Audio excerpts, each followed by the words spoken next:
कहानी की शुरुआत में हम हमारे मेल लीड को देखते हैं, जिसका नाम च्योल है, जो एक अमीर परिवार से है। इंटरेस्टिंग बात यह है कि वो देख नहीं सकता, लेकिन उसके पास अपने आसपास के हर जगह को सुनने की एक सुपर पावर है। इसीलिए वो जानता है कि उसके नौकर उसके बारे में कब गॉसिप कर रहे हैं या चालाकी करने की कोशिश कर रहे हैं, जैसे कि उसे बचा हुआ खाना देना या उसकी फैंसी सामान चुराने का प्लान बनाना। एक दिन जब वो उन्हें ऐसा करते हुए पकड़ लेता है तो वो बुरी तरह से गुस्सा होता है। वो सारा खाना फर्श पर फेंक देता है और बाद में उन दोनों वेटर को भी जॉब से निकाल देता है। जब मैन ने ये देखा तो उसने च्योल को डांटा। उसने सोचा कि हाल ही में च्योल ने बहुत सारे नौकरों को जॉब से निकाला है और अब ये कुछ ज्यादा ही बढ़ चुका है। अगले दिन च्योल ने अपने लॉयर डोंग से एक्स्ट्रा केयरफुल रहने के लिए कहा, क्योंकि कुछ महीने बाद वो सारी जिम्मेदारियां अपने हाथ में लेने वाला था। पर वो अपने मॉम डैड के पैसों और सामान को लेकर चिंतित था। मैन उसकी विरासत को पाने के लिए उसे नुकसान पहुंचाने की कोशिश कर सकती है।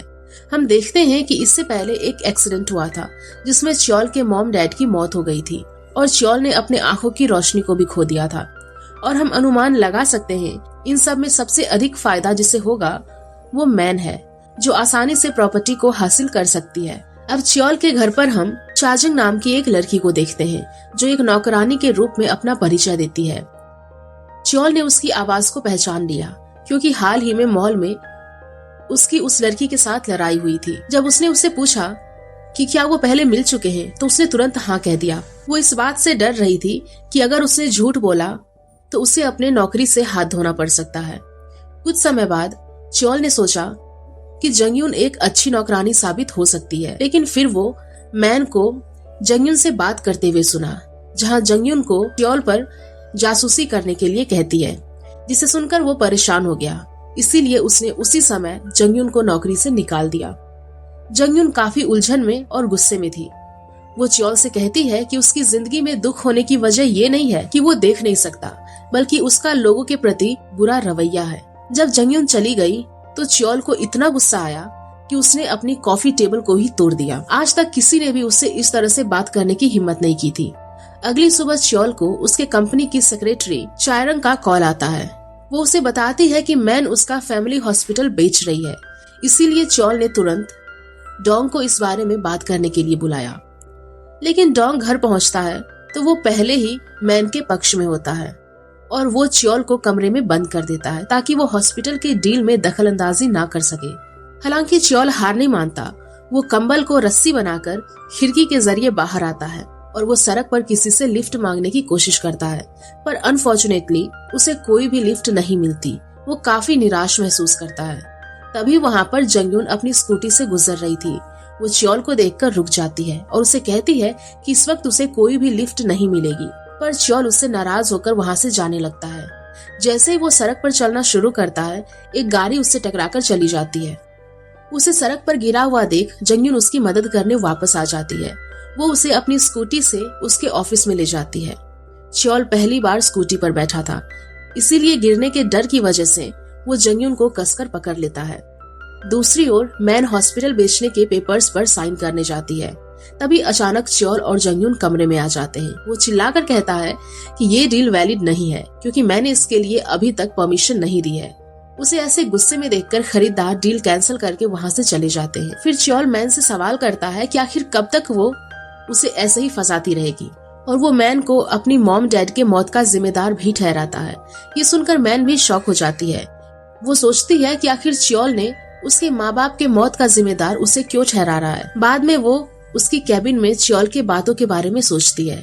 तभी वो उसके हस्बैंड ब्यून की बातें सुनती है, जहाँ उसे पता चलता है कि दरअसल उसके हस्बैंड ने ही च्योल के मॉम डैड को मारा था। मैन ये सुनकर शॉक हो जाती है। उसे अभी भी विश्वास नहीं हो रहा था कि उसके पति ने ये क्या कर दिया। इसीलिए वो एक्सीडेंट के इन्वेस्टिगेशन को फिर से शुरू करने की धमकी देती है। लेकिन तभी उसका पति खुलासा करता है कि वो भी उसकी हरकतों के बारे में पहले से जानता है, जैसे कि डॉक्टर को रिश्वत देना ताकि च्योल का अंधापन कभी भी ठीक ना हो पाए। थोड़ी देर बाद मैन को अपने हस्बैंड पर डाउट होता है और वो चायरंग को उसकी जासूसी करने के लिए कहती है। इस जासूसी के दौरान चायरंग ब्यून का पीछा करती है। जब वो अपनी गर्लफ्रेंड को मिलने जाता है, वो उनके कुछ फोटोज खींचती है। मैन को सबूत देखकर पता चलता है कि उसकी पति की गर्लफ्रेंड कोई और नहीं बल्कि मैन की बेस्ट फ्रेंड जीसू है। वो गुस्से में आकर अपने पति और जीसू पर चिल्लाने लगती है और उन्हें पुलिस में रिपोर्ट करने की धमकी भी देती है। ब्यून उसे रोकने की कोशिश करता है और इसी दौरान मैन को धक्का लग जाता है और वो सीढ़ियों से नीचे गिरकर उसकी मौत हो जाती है। दूसरी ओर हम ब्यून को देखते हैं जो अपनी वाइफ के डेड बॉडी को कार की डिक्की में छुपाने का फैसला करता है। वो ताय नाम के एक किलर को कॉल करता है जिसका उस समय का एक लंबा क्रिमिनल रिकॉर्ड है। ब्यून ताय को च्योल को फोन करने के लिए कहता है और उसकी पत्नी के मौत के इल्जाम में उसे फंसाने के इरादे से च्योल को हॉस्पिटल के पैथोलॉजी लैब में लाने का प्लान बनाता है। जब च्योल को पता चलता है कि ताय जानता है कि उसके मॉम डैड को किसने मारा है तो वो जंगयून के साथ पैथोलॉजी लैब पहुंच जाता है। जैसे ही वो दोनों लैब में पहुंचते हैं ताय एक वायरस को एक्टिवेट करता है। वो च्योल और जंगयून को लैब में लॉक कर देता है। लैब में च्योल वैक्सीन ढूंढता है पर उसे एक ही डोज मिलती है जिससे वो जंगयून को इंजेक्ट करने जाता है, लेकिन जंगयून उसे खुद को लगाने के बजाय च्योल को इंजेक्ट कर देती है। थोड़ी देर बाद च्योल हॉस्पिटल में उठता है जहां ब्यून उसका इंतजार कर रहा था। उसके बारे में चिंता करने के बजाय च्योल पर मैन को किसी किलर के जरिए मारने का इल्जाम लगाता है जिस वजह से च्योल को जेल जाना पड़ता है। च्योल नहीं जानता था कि ताय भी उसके साथ उसी जेल में है। एक बार जेल में ताय ने उसे मारने की साजिश की लेकिन वो अपनी जान बचाने में सफल हो गया। उसी जेल में पार्क हाय नाम का एक लड़का है जिसे अक्सर ताय ने परेशान किया था। वो च्योल को बताता है कि ताय ने उसे भी मारने की कोशिश की थी। फिर वो दोनों मिलकर ताय को फंसाने का प्लान बनाते हैं। उसकी सलाह के बाद च्योल बाथरूम में जाता है और ऐसा प्रेटेंड करता है जैसे उस पर हमला होने वाला है। उस समय पार्क हाय जेल अधिकारी को बुलाता है और दावा करता है कि ताय खतरनाक है। दरअसल वो दोनों उसे नशीली दवा देते हैं ताकि हर कोई ये सोचे कि ताय उन्हें नुकसान पहुंचाने की कोशिश कर रहा है। थोड़ी देर बाद होश आने पर ताय अब च्योल का सामना करने से डरता है। उसकी हालत बिगड़ती जा रही थी। उसे लग रहा था कि शायद उसे लैब में मिले वायरस का इन्फेक्शन हो गया है और इस वजह से वो च्योल से मदद करने की रिक्वेस्ट करता है। च्योल मदद करने के लिए राजी हो जाता है लेकिन वो एक कंडीशन रखता है जहां वो जानना चाहता था कि आखिर उसे किसने फंसाने की कोशिश की थी। ताय को पहले से ही पता था कि उस मर्डर के पीछे च्योल के अंकल का हाथ था। च्योल प्रोसिक्यूटर की हेल्प से जेल से बाहर आता है और इलाज के लिए हॉस्पिटल जाता है। वो सोचता है कि पार्क हर चीज को फिर से जांच करेगा जो उसकी केस संभाल रहा है। अनएक्सपेक्टेडली ब्यून पार्क को रिश्वत देकर च्योल को मेंटल हॉस्पिटल में भेजने के लिए कहता है। हालांकि इससे पहले च्योल उनके प्लान को सुन लेता है। वो और भी ज्यादा चिंतित हो जाता है कि उसके साथ आगे क्या होने वाला है। आगे चायरंग च्योल को जेल से भागने में मदद करने के लिए आती है। जैसे ही वो कार में बैठती है पुलिस उनका पीछा करना शुरू कर देती है। तब ड्राइवर च्योल को बाहर निकलने को कहता है। तभी ब्यून उसे देखकर अपने साथ ले जाता है। थोड़ी देर बाद चायरंग च्योल को कॉल करके ब्यून के गाड़ी में बैठने से वार्न करती है। इसके तुरंत बाद चायरंग उनकी गाड़ी का पीछा करती है और उन्हें एक ब्रिज पर रुकने के लिए मजबूर करती है। जैसे ही वो ब्रिज पर पहुँचते हैं च्योल ब्यून के हाथों पकड़े जाने के डर से ब्रिज के नीचे नदी में छलांग लगाता है। वो उसे बदला लेने की कसम खाता है। अगली सुबह च्योल खुद को एक कूड़े के ढेर में पाता है और कई दिन वो कुछ भिखारियों के साथ भी रहता है। कुछ साल बाद वो सबवे पर एक लड़की से टकराता है जिसे वो चायरंग के नाम से जानता था, पर वो लड़की इस बात से इनकार करती है। सड़क के कुछ बच्चे च्योल को बताते हैं कि उसके घर में चोर घुस गए हैं। वो घर आकर उन्हें रोकने की कोशिश करता है। वहाँ पुलिस के आने की वजह से सब चोर भाग जाते हैं। थोड़ी देर में हम चायरंग को देखते हैं जो च्योल से वायरस की वैक्सीन बनाने में हेल्प मांगती है और इसके बदले वो च्योल को एक नई पहचान देने का वादा करती है। वो ब्यून से अपना बदला पूरा करने में च्योल की हेल्प भी करना चाहती है। च्योल को आगे की पढ़ाई के लिए अमेरिका भेजने के बाद च्योल अब प्लास्टिक सर्जरी से अपनी नई पहचान अपनाता है जिसने अपना नाम बदलकर कांकी तैन रख लिया था। इसी बीच हम ब्यून के फादर इन लॉ वांगजे मैन को देखते हैं जो पार्लियामेंट के मेंबर बन चुके हैं। लीगल टीम का प्रमुख है जो उस समय की डोटा नाम की मशहूर कोरियन कंपनी है, लेकिन अपनी पोजीशन से खुश ना होने के कारण दोशंग के नाजायज बेटे दोगुन वो की तलाश करके उसे गाइड करता है कि वो उसे दोशंग के खिलाफ इस्तेमाल कर सके। दूसरी ओर हम जंगयून को देखते हैं जो अपना नाम बदलकर ओसुनियो रख लेती है, जो डोटा ग्रुप में जॉब पाने की कोशिश कर रही थी। एक दिन तैन और युन दोनों एक कंपनी में इंटरव्यू के लिए जाते हैं। रास्ते में वो दोनों एक दूसरे से टकराते हैं। पहले तो तैन को लगता है कि वो जंगयून है, पर फिर उसे एहसास होता है कि ये सिर्फ एक गलतफहमी है। दरअसल कुछ समय पहले जंगयून ने अपना नाम बदल दिया था। तभी वहाँ सुनियो का फ्रेंड दो गनवू उसे इसी नाम से पुकारता है। आगे वो तीनों एक रिटन एग्जाम देते हैं। सुनियो को एग्जाम देते वक्त काफी दिक्कत होती है, तो दूसरी ओर दो गनवू बहुत ही आसानी से सारे सवालों के जवाब लिखता है, क्योंकि ब्यून ने उसे पहले से क्वेश्चन पेपर बता रखा था। इसी बीच तैन अपना पूरा पेपर सॉल्व करता है। अंत में तीनों ही ईमानदारी से परीक्षा पास कर लेते हैं और अगले राउंड में जाते हैं। डोटा कंपनी में सेलेक्ट होने के लिए उन्हें एक ट्रेनिंग के दौरान सबको एक साथ रहना पड़ता है। फिर एक हॉल में दो शंग वीडियो कॉल करके सारे कैंडिडेट से बात करता है और पहले पोजीशन में सेलेक्ट होने वाले कैंडिडेट के लिए एक मनी प्राइज अनाउंस करता है। यहाँ हमें पता चलता है कि चायरंग ने तैन को सलाह दी थी कि वो जाकर दोचंग की कंपनी को ज्वाइन करे ताकि वो अपना बदला ले सके। जैसे ही एग्जाम का रिजल्ट आया, गुनवू हमेशा की तरह चीटिंग की वजह से फर्स्ट आता है। दूसरे नंबर पर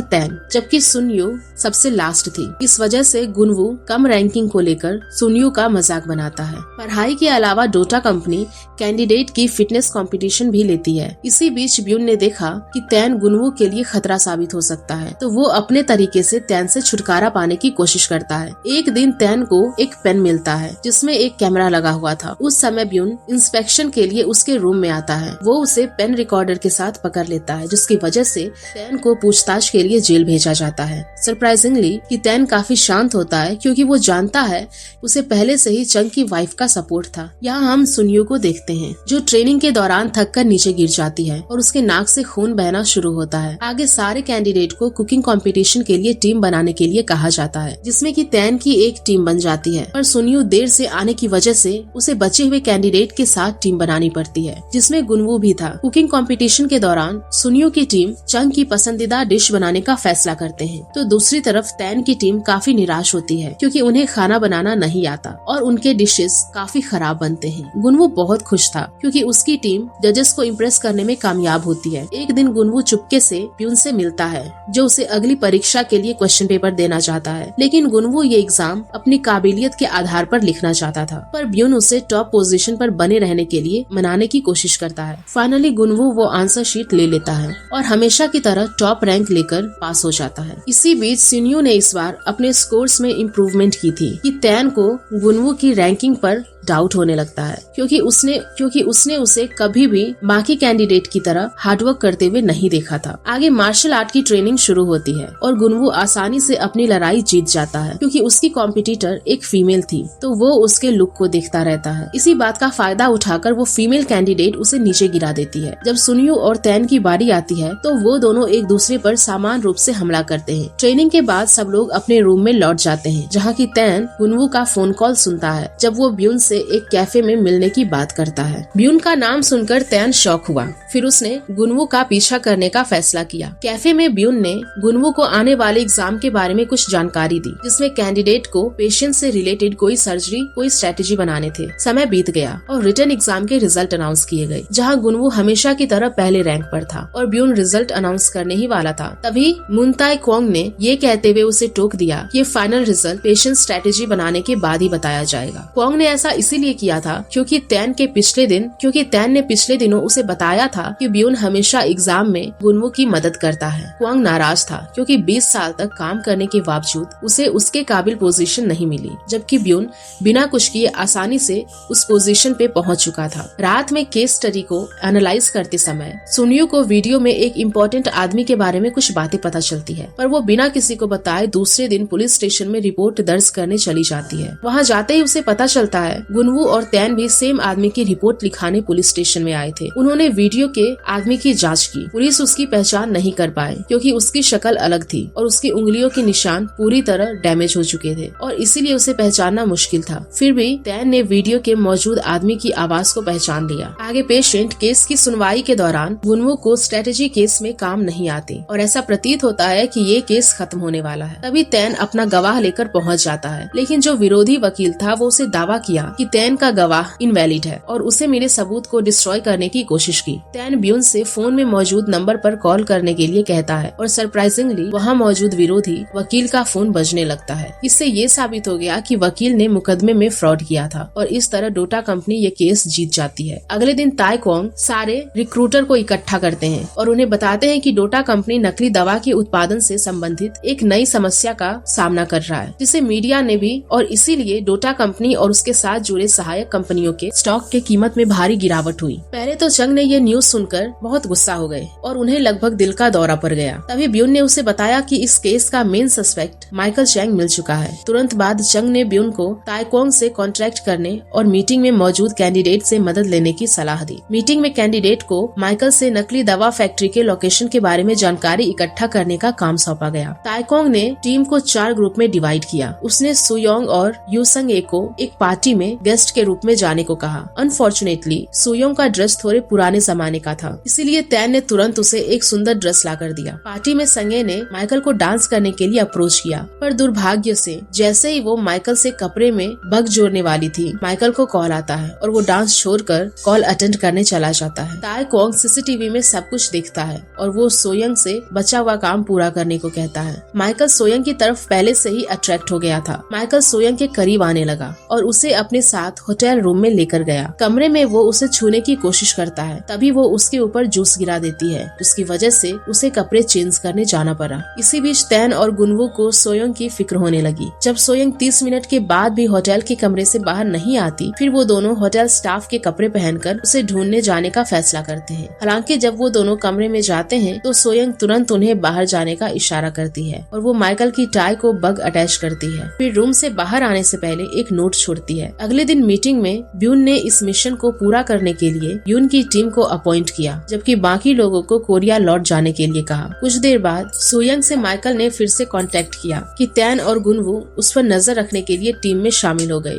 सोयंग और मोबाइल के बीच की नजदीकियां देखकर तैन और गुनवू को जेलसी होने लगी कि वो लगातार उसे कॉल करने लगे। इसी वजह सोयंग ने इरिटेट होकर अपना मोबाइल फोन निकालकर उसके पैरों को कुचल दिया। माइकल के वहाँ से जाने के बाद तैन और गुनवू सोयंग के पास जाते हैं और उसे मिशन को जल्दी खत्म करने को कहते हैं। तभी अचानक माइकल वापस आता है और उसे देखकर दोनों अपनी टेबल पर लौट जाते हैं। माइकल उनके बिहेवियर को नोटिस करता है और उसे शक होने लगता है कि जैसे ही वो उनके पास जाता है तो पकड़े जाने के डर से तैन तुरंत गुनवू को किस करता है ताकि वो माइकल को डिस्ट्रैक्ट कर सके। अनफॉर्चुनेटली जब वो पीछे देखते हैं, माइकल और सोयंग वहाँ से गायब था। अंत में वो एक दूसरे पर ब्लेम करने लगते हैं। कुछ ही समय बाद माइकल ने तैन को फिर से ताश खेलने के लिए इनवाइट किया, क्योंकि वो इस बात को लेकर काफी परेशान था कि वो उससे पहले क्यों हार गया। दूसरी ओर गुनवू चंग को इम्प्रेस करने का कोई मौका नहीं छोड़ता। वो माइकल को कॉल करके तैन और सोयंग की सच्चाई बताता है कि वो दोनों उस पर नजर रख रहे हैं। दूसरी ओर सोयंग, जो सच्चाई से अनजान था कि माइकल के साथ टाइम स्पेंड करने का नाटक जारी रखती है। रात में माइकल तैन के साथ ताश खेलता है, लेकिन ड्रिंक पीने के बाद तैन अचानक बेहोश हो जाता है। जब उसे होश आया तो वो डिटेक्टर वाली कुर्सी से बंधा हुआ था। इसी बीच सुयोंग ने अपनी आइडेंटिटी रिवील होने के बाद खुद को बचाने की कोशिश की। उसके बाद उस कमरे में ले जाया गया जहाँ तैन बंधा हुआ था। उस समय माइकल एक व्यक्ति को ट्रूथ सिस्टम इंजेक्ट करने को कहता है ताकि वो त्यान को सच बोलने पर मजबूर कर सके। हालांकि त्यान इन सब के बावजूद भी माइकल से कहता है कि वो इस मिशन में अपनी मर्जी से नहीं गया है। वहाँ से निकलने के बाद तैन गुनवू पर गुस्सा होता है और उसे धोखा देने की वजह पूछता है। दोनों में जोर की लड़ाई होती है। उसे लड़ता हुआ देखकर कुछ लोग अलग करने की कोशिश करते हैं, लेकिन निराश होकर कि तैन वहाँ से चला गया, दूसरी ओर गुनवू माइकल से मिलता है ताकि वो फैक्ट्री से कुछ नकली दवाई। माइकल गुनवू को फैक्ट्री ले जाता है। गुनवू को अपने प्लान पर पूरा भरोसा था, इसीलिए वो तैन और ब्यून को भी अपने प्लान के बारे में इन्फॉर्म कर देता है। पर माइकल उन लोगों को तैन को हाथ लगाने से मना करता है, क्योंकि पिछली रात ड्रग के नशे में तैन ने उसके मॉम डैड के मर्डर के बारे में सेंसिटिव इन्फॉर्मेशन उसके साथ शेयर की। तब माइकल को पता चला कि ब्यून ही है जिसे कि तैन के मॉम डैड को मारा था। इसके अलावा कि तैन को भी डोटा कंपनी से शिकायत थी। इसके बाद तैन माइकल के साथ हाथ मिलाकर उसके साथ काम करने का फैसला करता है कि तैन के जाने के बाद उसका नौकर माइकल को तैन पर इतनी जल्दी भरोसा न करने की सलाह देता है। उस समय माइकल ने तैन की वफादारी को परखने का एक तरीका सोचा। जबकि तैन ब्यून से मिलने गया तो उसे डाउट हुआ कि शायद माइकल उस पर नजर रख रहा था, इसीलिए कि तैन ने बड़ी ही सावधानी से अपने आप को ऐसा कुछ भी कहने से रोक लिया जिससे माइकल को शक हो। अंत में माइकल माइकल को विश्वास होने लगा कि तैन उसके साथ में है। कुछ समय बाद माइकल तैन को एक जहाज पर ले गया जहाँ सभी नकली दवाई का प्रोडक्शन होता है। वहाँ पहुँचने पर तैन ने मौका देखकर बिना समय बर्बाद किए सोयंग को उस दवाई की फैक्ट्री की लोकेशन भेज दी और उस जगह पुलिस को लाने को कहा। उसका ये प्लान काम भी कर गया। पुलिस के अचानक आने की वजह से माइकल के आदमी कुछ भी नहीं कर पाए। दूसरी ओर तैन ने माइकल पर बंदूक तानकर उसे वहाँ से भागने को कहा, क्योंकि वो इस फैक्ट्री के कारोबार के पीछे माइकल को असली दुश्मन नहीं मानता। माइकल उसकी बातों से गुस्सा होकर वहाँ से भाग जाता है। इस बीच सोयंग, जिसने अपने छोटे भाई को खो दिया था, उसने फ्यूचर में ब्यून का सामना करने की उम्मीद में 1 साल कड़ी मेहनत के बाद फिर से एक बार एग्जाम देने का फैसला किया। वो खुद का लॉ फर्म बनाने में सफल हो जाती है। दूसरी ओर तैन कोमा से जाग जाता है और अपने पास्ट की धुंधली यादों से परेशान होता है कि रियांग उसकी मदद करने के लिए उसके प्रोफेसर के साथ हिप्नोसिस थेरेपी का इंतजाम करती है। लेकिन यहाँ ट्विस्ट आता है। चायरंग सीक्रेटली प्रोफेसर से मिलती है और उसे तैन की सुयोन के साथ वाली सभी यादें मिटाने के लिए कहती है। थेरेपी के बाद तैन की हालत में सुधार होता है और वो कीरियांग को उसकी रक्षा करने के लिए शुक्रिया करता है। कीरियांग तैन को अपना बेटा बनने को कहता है और तैन खुशी खुशी उसे अपना डैड स्वीकार कर लेता है। वो गोद लेने की प्रोसेस से उसे अपना बेटा बनाते हैं। अपनी नई फैमिली के साथ तैन ब्यून का सामना करने के बारे में ज्यादा कॉन्फिडेंट महसूस करता है। दूसरी ओर क्वांग, जो जेल से बाहर आता है और ताइक्वांग को फायर करता है। ताइक्वांग फ्राइड चिकन की दुकान खोलने के लिए अपनी सारी सेविंग का इस्तेमाल करने का फैसला करता है। दुर्भाग्य से उसका बिजनेस सफल नहीं होता और वो कर्ज में डूब जाता है। क्वांग वू उसका मजाक उड़ाता है, जिससे ताइक्वांग उससे बदला लेना चाहता है। लीसू तक को भी उसकी कंपनी से फायर किया जाता है। वो एक टैवर्न खोलता है और अक्सर ताइक्वांग से मिलता है, जो कि अब उसके ही जैसे डिफिकल्ट सिचुएशन से गुजर रहा था। कि तैन कोरिया में वापस आकर उसने ताइक्वांग और सू तक के स्ट्रगल के बारे में सुना। उसने उन्हें ब्यून को हराने के लिए एक साथ काम करने के लिए इनवाइट करने का फैसला किया। इसीलिए चायरंग ने तैन का इनविटेशन देने के लिए ताइक्वांग और सू तक से मुलाकात की। आखिर वो सभी तैन के प्लेस पर मिले और जब वो उसका इंतजार कर रहे थे तब उन्होंने खोजबीन की। जब तैन आता है तो खाने का इंतजाम कर दिया जाता है। वो ताइक्वांग को कुछ पैसे देता है ताकि उसे अपना कर्ज चुकाने और अपने पैरों पर वापस खड़ा होने में मदद मिल सके। दूसरी ओर ब्यून जेसियोल का मेयर बनने के प्रोसेस में बिजी था, लेकिन अचानक वहाँ तैन आ जाता है और उस पर एक बॉम्ब शेल गिराता है। वो ये कहता है कि ब्यून जल्दी ही मरने वाला है। ब्यून घबरा गया क्योंकि तैन लंबे समय से गायब था और अब वो खतरनाक न्यूज के साथ वापस आ गया है। फिर उसने तैन को बताया कि चायरंग कुछ अलग ही लग रही है, इसीलिए वो चायरंग के फोन को टैप करता है। उसे पता चलता है कि चायरंग को ब्यून से फोन आया था और तैन ने उसकी बातचीत सुन ली। ये सुनकर वो बहुत गुस्सा हुआ क्योंकि ऐसा लगता है कि उसने उन्हें धोखा दिया है। फिर तैन ने उसे गिरफ्तार करने का ऑर्डर दिया और गद्दारों के लिए ऑर्गेनाइजेशन के रूल्स के अनुसार सजा देने का ऑर्डर किया। इसके तुरंत बाद तैन ने फैसला किया कि वो पर्सनली चायरंग से मिलेगा और वो उससे बात करता है। जब वो बाकी सभी को कमरे के बाहर इंतजार करने के लिए कहता है, लेकिन आश्चर्य होता है कि वो तैन के लिए अपनी फीलिंग्स एक्सप्रेस करती है और वो उसकी जान बख्श देता है क्योंकि वो उसकी तरफ रहना चाहती थी। वो बंदूक की गोली से उसको मारने का नाटक करता है और सभी को ये सोचकर बेवकूफ बनाता है कि वो मर गई है। बाद में जब वो कमरे से बाहर निकलता है तो तैन क्वांग को बताता है, जो अब तक चायरंग की देखभाल करने के प्लान में था। अगले दिन चायरंग ब्यून की तरफ होने का नाटक करके तैन की गुप्त जासूस बन जाती है। वो उसे बताती है कि तैन की ऑर्गेनाइजेशन उसके पीछे है, जबकि तैन टीवी पर समाचार देखता है और सोयून को ब्यून से बदला लेने की कोशिश करते हुए देखता है, जो उस समय स्यून का मेयर बनने की उसकी पॉसिबिलिटी को बर्बाद करने की कोशिश कर रही थी। कि तैन को लगता है कि वो उसे कहीं से जानता है, लेकिन उसकी याददाश्त धुंधली है और इससे उसे सिर में दर्द होता है। इसीलिए उसके आसपास के सभी लोग सोयून को सीक्रेटली रखते हैं। लेकिन यहाँ एक ट्विस्ट आता है। तैन टीवी प्रोग्राम को देखने के बाद उसके माध्यम से ब्यून के घोटाले को सामने लाने के लिए सोयून के साथ मिलकर काम करने का फैसला करता है। इसी तरह समय बीत गया और जब ब्यून को यकीन हो गया कि वो आज सियोल का मेयर होगा तो अचानक तैन ने उसका पर्दा फाश किया। सालों पहले घोटाले से पता चलता है कि ब्यून का जीसू के साथ रिश्ता था। वो सवाल करता है कि क्या ब्यून जैसा व्यक्ति जिसने ऐसी हरकत की हो वो ब्रॉडकास्ट के बाद मेयर बनने का हकदार है। बिन क्वांग को देखने की कोशिश करता है लेकिन उसे गार्ड द्वारा रोक दिया जाता है। लेकिन क्वांग उसे बताता है कि तैन को वो अब आसानी से नहीं मिल सकता। ये सुनकर ब्यून परेशान हो जाता है और घर वापस चला जाता है। तब ब्यून सुयोन को काम पर रखता है, जो उसे अपने कानूनी सलाहकार के रूप में नीचे लाने की कोशिश कर रही थी ताकि वो उसके करीब काम कर सके। दोगन वू, जो इसके बारे में जानता है, वो ब्यून पर गुस्सा हो जाता है और उसे नुकसान न पहुंचाने की धमकी देता है। लेकिन ब्यून और उसके लोग पीछे नहीं हटते और ब्यून के जाने के बाद गुनवू को बुरी तरह से पीटते हैं। सुयोन वहाँ नहीं आती। वो गुनवू की मदद करने के लिए दौड़ती है और उसे गले लगाती है। उसी वक्त तैन उन्हें देखकर जलन महसूस करता है। गुनवू एक चाइनीज कंपनी के साथ शिप कॉन्ट्रैक्ट पर साइन करने के दौरान तैन को कंपनी के साथ कोलैबोरेशन करते हुए देखता है। वो चौंक जाता है क्योंकि उसे इस प्रोसेस के दौरान तैन की डेथ की खबर मिली थी। दोनों को पता चलता है कि तैन को सुयोन याद नहीं है, इसीलिए वो सू तक से इसके बारे में पूछता है। फिर रात में गुनवू सुयोन से मिलने जाता है क्योंकि उसे तैन की अचानक फिर से आने के बाद सुयोन को खोने की फिक्र होती है। अगले दिन सुयोन को कोई ऐसा शख्स दिखाई देता है जो बिल्कुल तैन जैसा दिखता है। उसने उसे पकड़ने की कोशिश की लेकिन ऐसा नहीं हो सका, इसीलिए वो उसका बारिश में इंतजार करती है। जैसे ही रात हुई तैन सड़क पर लौट आया और ये देखकर वो सरप्राइज रह गया कि सुयोन बारिश में अकेली खड़ी थी। जैसे ही तैन वहाँ से निकलने वाला था उसने देखा कि सुयोन बेहोश हो गई और वो तुरंत उसकी मदद करने के लिए उसे अस्पताल लेकर पहुँच गया। उसने ये सोचकर गुनवू को बुलाया कि सुनयू उसकी गर्लफ्रेंड है। जब सुयोन जगी तो उसने देखा कि गुनवू उसका इंतजार कर रहा था, लेकिन वो जानती है कि रियल में वो तैन ही था जिसने उसकी मदद की थी। अगले दिन गुनवू ने देखा कि सुयोन तैन का फ्लायर्स बांट रही थी, इसीलिए उसने उन दोनों के बीच में एक मीटिंग अरेंज करने का फैसला किया। उस समय वो तैन को जिंदा देखकर बहुत खुश हुई, लेकिन वो अचानक उसे बिना पहचाने दूर चला गया। उसकी पुरानी मेमोरीज याद आने लगी, जिस वजह से उसके सिर में दर्द हो गया। क्वांग वहाँ तुरंत आकर तैन को इमरजेंसी ट्रीटमेंट देने के लिए ले गया। फिर सू तक ने फाइनली सुयोन से तैन की कंडीशन के बारे में बताया। तैन को चेक करने के बाद चेन सुयोन से मिलता है। उसने बताया कि उसकी हिप्नोसिस थेरेपी में गड़बड़ हो गई है, क्योंकि तैन उसे इतना प्यार करता था कि जब भी वो उसे याद करता है तो उसे दर्द महसूस होता है। इसीलिए उसे बेहतर महसूस करने का सिर्फ एक ही तरीका था कि उस समय उसकी सभी यादों को मिटा देना। सुयोन नहीं चाहती थी कि तैन को तकलीफ हो, इसीलिए उससे ये सहमत हो गई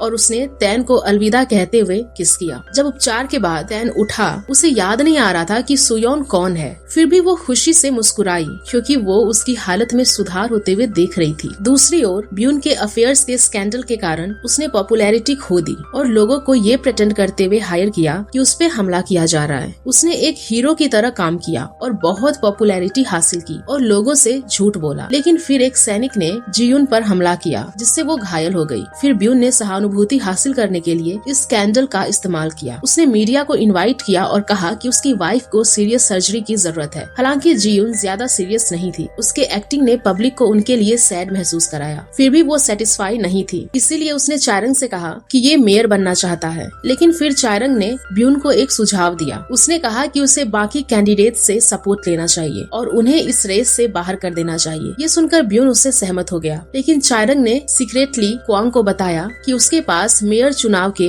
ब्यून की रिश्वतखोरी का सबूत है। तब तैन ने क्वांग को ब्यून के मेयर बनने के बाद सारे एविडेंस डिस्ट्रॉय करने के लिए कहा। बाद में क्वांग ने ब्यून को सूचित किया कि सुयोन अपने सीक्रेट फंड की जांच कर रही है। ब्यून नहीं चाहता था कि दूसरों को उसकी रिश्वतखोरी के बारे में पता चले, इसीलिए उसने सुयोन को किडनैप करने के तुरंत बाद चुनडोंग को सुयोन से छुटकारा पाने का ऑर्डर दिया। इसके बाद उसने सुयोन को किडनैप किया। उन्हें गुनवू ने देखा। उसने सुयोन के कार का पीछा किया। इस बीच चायरंग ने सुना कि ब्यूनजे अपने आदमियों को सुयोन को खत्म करने का ऑर्डर दे रहा है, इसीलिए उसने तैन को इसके बारे में बताया। जैसे ही तैन को इसके बारे में पता चला, उसने सुयोन को खोजने के लिए जल्दबाजी की। इसी बीच चुनडोंग ने पहले ही सुयोन को नदी में फेंक दिया था, लेकिन गुनवू ने उसे तुरंत बचा लिया। जब तैन वहाँ पहुँचा तो गुनवू नदी के किनारे सुयोन को फर्स्ट एड दे रहा था। शुक्र है कि वो सेफ थी और ये देखकर गुनवू ने राहत और खुशी महसूस की। दूसरी ओर तैन को पता था कि अगर ब्यून को पता चला कि सुयोन जिंदा है तो वो सुयोन की तलाश करता रहेगा। इसके लिए उसने उसे कुछ समय के लिए चाइना में रहने के लिए कहा। गुनवू सहमत हो गया क्योंकि ब्यून को धोखा देने के लिए ये सबसे सुरक्षित जगह थी। उसने खबर फैला दी कि सुयोन गायब हो गई है। इस बीच ब्यून के घर पर वो सुयोन के खिलाफ अपनी सक्सेस का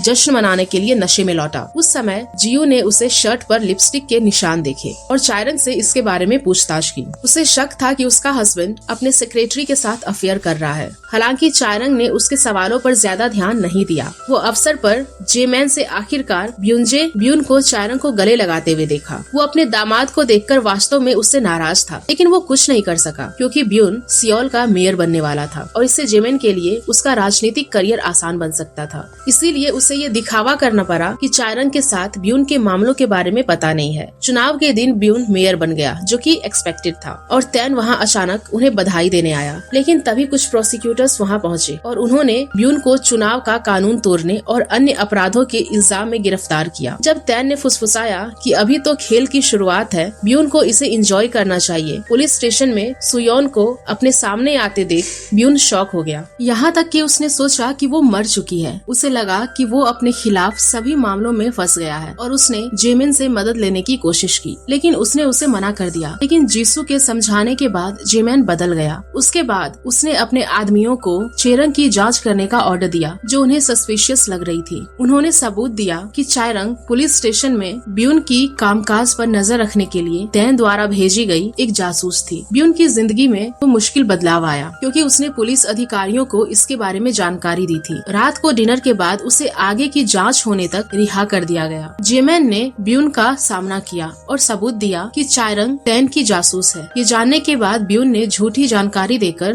चायरंग को धोखा देने का प्लान बनाया कि वो अपने मामले के विटनेस को तकलीफ पहुंचाएगा। जैसे ही चायरंग को ये जानकारी मिलती है, वो तैन को बताती है कि तैन ने विटनेस को प्रोटेक्ट करने का फैसला किया, जबकि तैन विटनेस को बचाने में बिजी था। तब ब्यून ने विटनेस के फैमिली को धमकाने के लिए अपने आदमियों को भेजा। उन्होंने उसे वार्निंग दी कि वो सच ना बताए, वरना उसकी फैमिली खतरे में पड़ सकती है। इस बीच जेमिन ने चायरंग को एक मेंटल रिहेबिलिटेशन सेंटर में बंद कर दिया और इस प्लान के साथ उसे ब्यून के ट्रेनिंग में गवाही देने से रोकने के लिए बांध दिया। ब्यून अपना पहला एक्सपेरिमेंट जीतने में कामयाब रहा। इसी बीच तैन चायरंग से कांटेक्ट नहीं कर सका और उसे चिंता हुई कि वो खतरे में हो सकती है। इसीलिए वो ब्यून को देखने गया और नाटक किया कि उसने जीत हासिल की है। ब्यून के चले जाने के बाद चकमा देने के लिए चायरंग ने अपने आप को खोलने की कोशिश की और एक ब्रेसलेट का इस्तेमाल करके जो क्वांग ने उसे दिया था, ताकि बाद में ब्यून के एक्सपेरिमेंट के दौरान तैन उसका प्लेस ट्रैक कर सके। ब्यून के दूसरे ट्रायल में जब ऐसा लग रहा था कि वो फिर से जीत जाएगा, तैन चायरंग के साथ वहाँ आता है, जिससे उसने वहाँ बचाया था।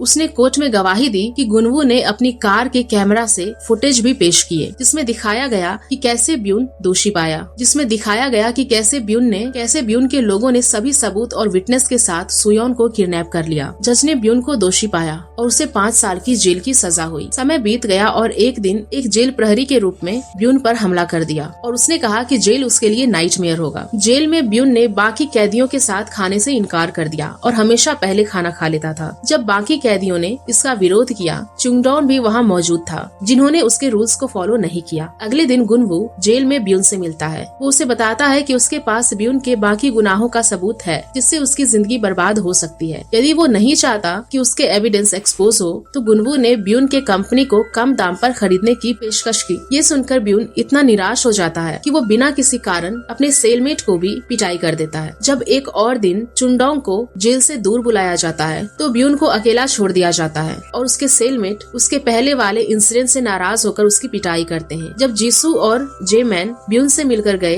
तो जेमिन अपने दामाद को पीटा हुआ देखकर निराश हो गया। ऐसा लग रहा था जैसे उसके पास जेल में कोई पावर नहीं है। वो बहुत सोचने लगता है कि अब वो ब्यून की मदद नहीं करेगा। बाद में गुनवू अपने पिछले ऑफर के बारे में पूछने के लिए वापस आ जाता है, लेकिन ब्यून ने अपनी कंपनी को बेचने से इनकार कर दिया। उस समय वो शांत रहा और उसने कहा कि ब्यून कॉफी पीने के बाद इसके लिए एग्री हो जाएगा। हालांकि ब्यून ने इनकार किया। तभी वो बेहोश हो गया और गुनवू ने जल्दी से अपना प्लान बनाया। उसने कंपनी के बेचे जाने के रूप में ब्यून की उंगलियों के निशान लिए। इस बीच तैन के घर पर उसे खबर मिलती है कि उसकी कंपनी ने कोरिया और अमेरिका दोनों में MK2 वैक्सीन का लाइसेंस रिसीव कर लिया है। इसीलिए तैन ने इस फैसले से होलसेल के आधे कीमत पर वैक्सीन बेचने का फैसला किया, ताकि जल्दी ही ब्यून की कंपनी बैंकरप्ट हो जाए। दूसरी ओर ब्यून को पहले से ही पता था कि तैन को वैक्सीन लाइसेंस मिला है। उसने इसका मैसेज भेजा, जिसमें खुलासा किया गया कि गुनवू ने उसके कंपनी पर कब्जा कर लिया है, जिससे उसके अंकल को नीचे लाने के लिए तैन ने कोशिश की। ब्यून गुनवू को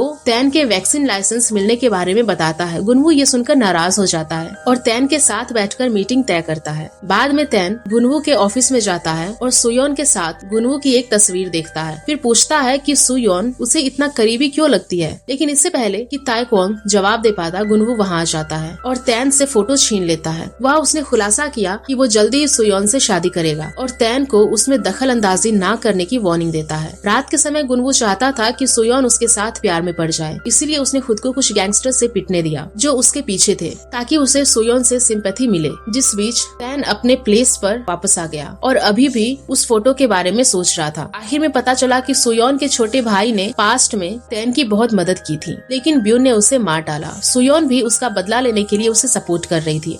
हालांकि सूतक ने सुयोन के बारे में कुछ बातें बताई, लेकिन उसने ये नहीं बताया कि तैन और उसके बीच पहले कोई रिश्ता था। गिल्टी महसूस करते हुए वो वहाँ गया जहाँ सुयोन के भाई की राख रखी गई थी। उसने यौन की एक तस्वीर देखी जिसमें उसने वही हार पहना हुआ था जो उसने बनाया था। तैन को ये देखकर बहुत ज्यादा शक हुआ कि पास्ट में सुयोन के साथ उसका रिश्ता दोस्ती से ज्यादा था। दूसरी ओर गुनवू को चोट लगी थी जिसे सुयोन अस्पताल ले गया था, जिससे वो खुश हो गया क्योंकि उसने गुनवू के लिए ऐसे लड़की ने कंसर्न दिखाया जिसे वो पसंद करता था। हालांकि जब सुयोन चली गई तब वो अपना फोन गुनवू के वार्ड में भूल गई थी। कुछ देर बाद ही तैन ने उसे फोन किया, लेकिन गुनवू ने फोन उठाया और तैन से कहा कि सुयोन वहाँ नहीं है। ये सुनकर तैन को अपना पास्ट एक साथ याद आ गया। ये सुनकर तैन अपसेट हुआ। इसके बाद क्वांग वहाँ आता है। उसने तैन को इन्फॉर्म किया कि गुनवू कुछ गैंगस्टर द्वारा हमले किए जाने के बाद अस्पताल में एडमिट हुआ। ताइक्वांग को शक था कि वो ब्यून के आदमी थे, जिससे तैन को ब्यून पर शक होता है और वो लापरवाह काम नहीं कर सकता। तैन को उस इंसिडेंट के बारे में सच्चाई जाननी थी, इसीलिए वो ब्यून से मिलने गया। हालांकि ब्यून ने दावा किया था कि ये गुनवू का प्लान था।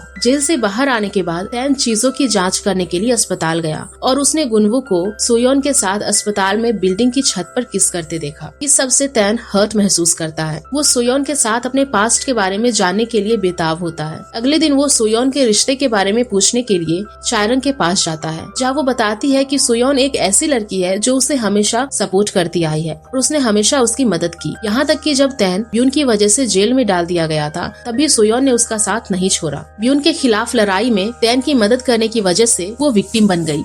तैन ने सुयोन को मिलने का प्लान बनाया, लेकिन क्वांग ने उसे रोक दिया। क्वांग ने तैन को याद दिलाया कि ब्यून का बदला लेना ही मकसद है और उसे ऐसा ना करने की वार्निंग दी। उसने कहा कि जब तक वो अपना बदला नहीं ले लेता तब तक उस रिश्ते में नहीं पड़ना चाहिए। उस समय तैन क्वांग के बातों के बारे में सोचता है और पहले ब्यून के साथ प्रॉब्लम को सुलझाने पर फोकस करने का फैसला करता है। दूसरी तरफ तैन को पता चले बिना गुनवू ब्यून को तैन को डिस्ट्रॉय करने के लिए एक साथ काम करने के लिए इन्वाइट करता है। वो सीक्रेटली सारे एविडेंस को डिस्ट्रॉय कर देता है। उसके सबूत की कमी की वजह से ब्यून को अदालत में बरी कर दिया जाता है। इसके बाद तैन सुयोन से कहता है कि यदि वो ब्यून को न्याय के कटघरे में नहीं ले जा सका तो उसे पनिश करने के लिए इस मामले को अपने हाथों में ले लेगा। दूसरी ओर डूचंग को डिमेंशिया और पैरालिसिस होने का पता चलता है, जिसका मतलब है कि गुनवू के डैड के पास जीने के लिए 6 महीने से भी कम समय था। फिर गुनवू ने अपने डैड की इस सिचुएशन का फायदा उठाने की कोशिश की ताकि वो सुयोन से सिंपैथी पा सके और वो उसे प्रपोज करता है। वो उसकी गर्लफ्रेंड बनने के लिए एग्री हो जाती है। वो अपने डैड से सारी विरासत को प्रोटेक्ट करना चाहता था। इसी बीच तैन ने ब्यून और चायरंग के अफेयर का सबूत जीसू को भेजा। ये देखने के बाद जीसू ने ब्यून का सामना किया, पर वो गुस्सा हो गया। हालांकि जीसू ने उसे थप्पड़ मारा। जब जीसू ने उसको छोड़ने का फैसला किया तो ब्यून चुप रहा। चुंग ने डिमेंशिया में देखा कि कौन उसकी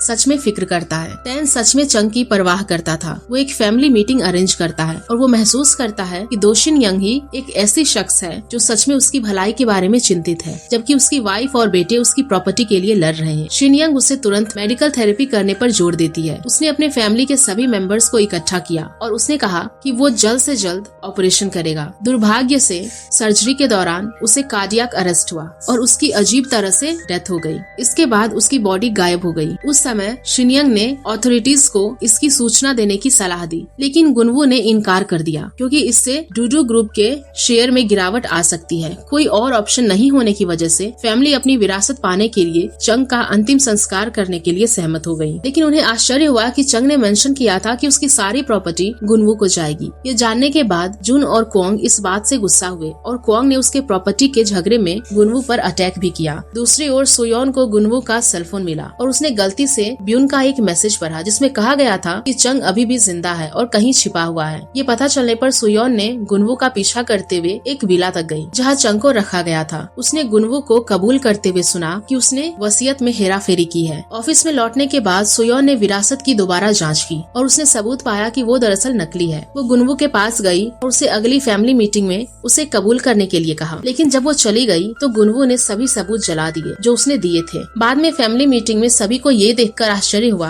कि सुयोन ने चंग को सबके सामने लाया जो कि जिंदा था। गुनवू की जाली वसीयत के बारे में जानने के बावजूद भी चंग ने इस पर डिस्कस नहीं किया क्योंकि उसे गुनवू के मॉम के लिए बुरा लग रहा था जिसे उसने पहले गायब कर दिया था। था। रात के समय सुयोन गुनवो को इस काम के लिए निराशा महसूस करती है, इसीलिए उसने सगाई की अंगूठी उतारने का फैसला किया और इस पर वो गिड़गिड़ाने और रोने लगा। एक टेलीविजन शो के दौरान सुयोन ने ब्यून के गुनाह के सबूत के लिए एक बड़े इनाम की घोषणा की। ब्यून ये महसूस करता है कि वो फंस गया है। वो सुयोन को नुकसान पहुंचाने की कोशिश कर रहा था, लेकिन तभी गुनवो ने उसे प्रोटेक्ट करने की कोशिश की। इसी में ब्यून द्वारा गुनवो को गोली लगी। इसके तुरंत बाद सुयोन गुनवो के पास पहुंची जो घायल हो गया था और उसने उसे कहा कि वो खुश है कि मरने से पहले वो सुयोन को प्रोटेक्ट कर रहा है। इसी बीच पुलिस ने आखिरकार ब्यून को पकड़ लिया और ब्यून का मामला फिनिश करने के बाद उसके पीछे क्राइम के लिए उसे मौत की सजा देने के लिए सबूत जुटाए। 2 साल बाद सुयोन ने कंट्री छोड़ने का फैसला किया। टैन ने क्वांग को डूडू ग्रुप का CEO बनने के लिए कहा, जो अब उसका ऑनर है। बंदूक की गोली से सिर में चोट लगने के कारण टैन ने